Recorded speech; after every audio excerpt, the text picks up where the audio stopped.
Side support is an important next step after the pipe preparation and jointing.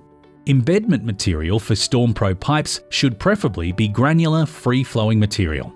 As StormPRO is a flexible pipe and its strength comes from its interaction with the soil, placement of material in the haunch and side support zones is the most important part of the embedment process. Using the correct tools to haunch ensures the embedment material is pushed around the underside of the pipe, assisting with the pipe's integrity and overall system strength. The overlay zone should be a minimum of 150 mm of embedment material above pipe. Compaction should be carried at the edges of the trench, avoiding direct contact at the top of the pipe area.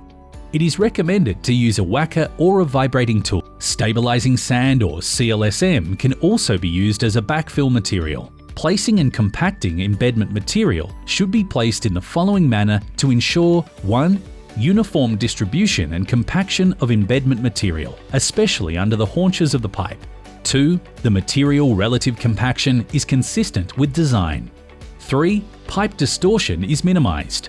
4. The pipe is not damaged. And 5. The specified pipe alignment, level and grade is maintained.